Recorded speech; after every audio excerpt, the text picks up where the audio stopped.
The Fair West Second Annual Block Party serves as the kickoff for a project to collect stories, facts, and pictures about our neighborhood as told by you. Project outcomes are to expand and sustain intergenerational engagement, compile and document the history of the Fair West neighborhood, create a tabletop exhibit and a video for telling the story of Fair West, and build a neighborhood environment where the residents feel a sense of belonging and connection. This project is made possible through a grant from the Bernalillo County Neighborhood Outreach Program. One of the most notable places in Fair West is Marion Fox Park. Who is Marion Fox, and why is he important?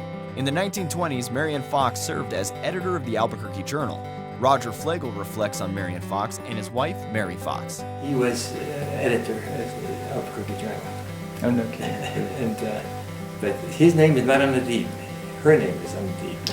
And I don't know how come, whether he was deceased at the time or what. But he admitted, Charlie Fox said that his mother owned all of this land around here. That's right. She wanted to use it for a theater, a movie, Hollywood, a second Hollywood, a mini Hollywood. And this is 1923. Okay, yes, this was in the 20s when she bought all this land.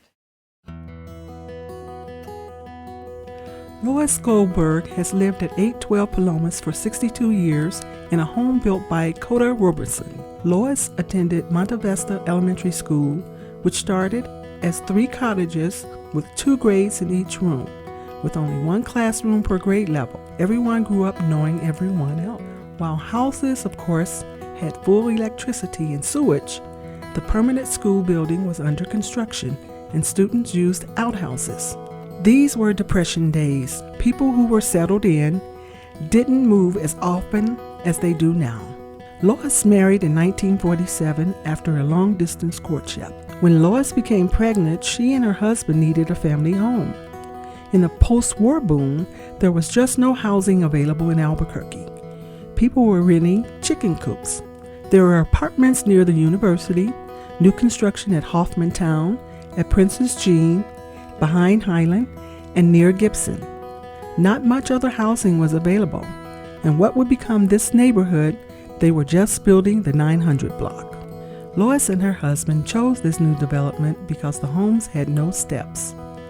Her husband had been paralyzed on his right side as a World War II paratrooper in training exercises in Australia. He had graduated as a forester and football player from Ames, Iowa, and rehabbed from his injuries at UNM. Many of the few neighbors consisted of other military. The 1950s were dusty times for the Fair West post-war and war residents. Barely a community, yet neighbors communicated through the interactions of their children, their postman, and grocery store meets. When asked, what businesses, services, or resources were in the neighborhood during the 1950s? Peggy Moore had this to say. The ice rink, where the go-kart place on Carper and San Mateo is now. I would walk there to skate with my friend, and Highland High School was the high school to go to. It was built in 1949. In my graduating class, 90% of us went on to college. Families from the north part of the city would send their kids to Highland. Highland High School's website pays tribute to people who influenced our lives in special ways. Goodsell Slocum, July 5th, 1990, 85 years old, beloved and most influential math instructor. Betty Kirby Baker, another long-term neighborhood investor, has lived at the Fair West neighborhood for 58 years. Here's what she had to say about the neighborhood and its many changes. When we moved here, the city was starting this direction, east. Right. But after you left the university, down there at university, and past the university, you were thought of as out of town. And you got out this far, there was nothing. And I can remember of having, not in this neighborhood, but Highway 66 was our main freeway, was something you didn't even think of. Right. That went all the way through town, right up here, 4 blocks away, 3 Central. blocks. Yeah, Central. That part was of Highway 66. 66. Mm-hmm. Yeah. And then at 4th and Central, I believe it is, was the dividing, and 85 went north, and 66 continued on. Right. When I first, if this is important, when I first came, the first sights that I saw of Albuquerque, I could not spell it, let alone know where in the heck I was. Anyway, was on 9 Mile Hill out there, and I thought, that's it.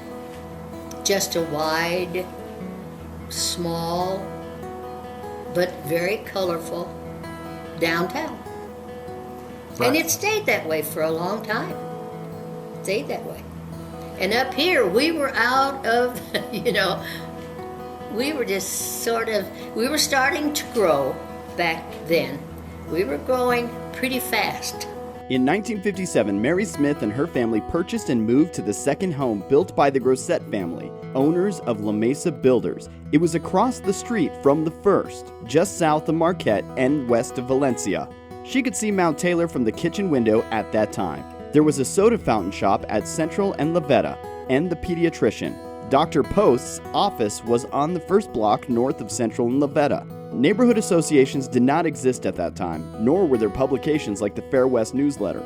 Neighbors became acquainted by walking over and introducing themselves when they moved in, or chatting when outside. When the neighborhood crow came to visit her while hanging laundry, she taught him to say, "Hello, Crow." So I just decided to keep saying, "Hello, Crow, over and over again. And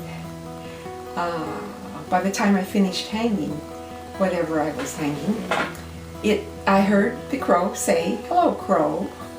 Still, news was shared by neighbor word of mouth. Men worked together and on weekends helped each other with projects like building patios and room additions. During the Cold War era, her family built a bomb shelter under their garage, as did the Wagner family at the 600 block of Palomas.